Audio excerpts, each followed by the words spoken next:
Alex Bertrand, c'est le premier à avoir mis la couleur au centre de son travail et à en avoir fait vraiment le cœur de sa représentation.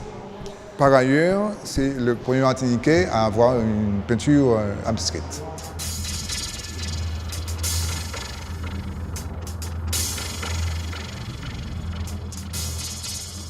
Là, on est dans le début de l'exposition.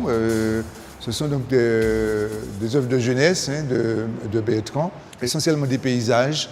Alors, on n'en est pas encore au stade du travail approfondi sur la couleur, mais ce qu'il est intéressant d'observer ici, c'est la manière dont il représente la végétation tropicale. Il arrive à donner la sensation de la densité de la végétation à travers une représentation qui est relativement dépouillée.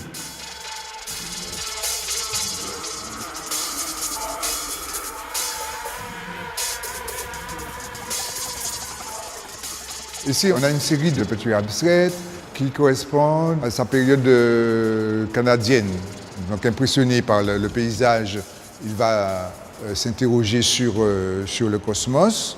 D'où venons-nous? Qui sommes-nous? Où allons-nous?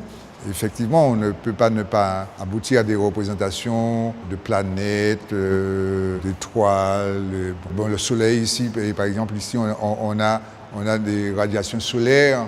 Alors, ça motive effectivement les formes comme ça, ovoïdes, l'œuf, et puis l'idée d'éclosion, l'idée de naissance. Le questionnement a donné lieu à une production assez pléthorique.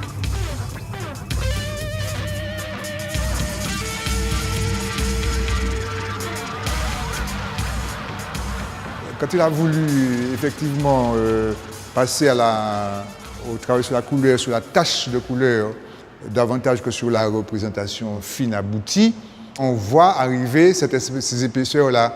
Parce que les paysages avant étaient très lisses, il n'y avait pas de surépaisseur de peinture du tout. Par contre, tout ce qui est coloré arrive vraiment avec beaucoup de force.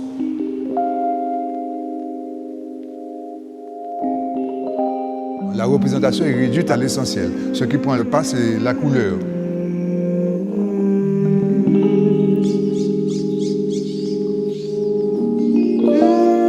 C'est forcément du figuratif, mais c'est un figuratif qui est de moins en moins motivé, quoi. Les attitudes sont là, voilà, les postures, tout, mais on n'a pas de...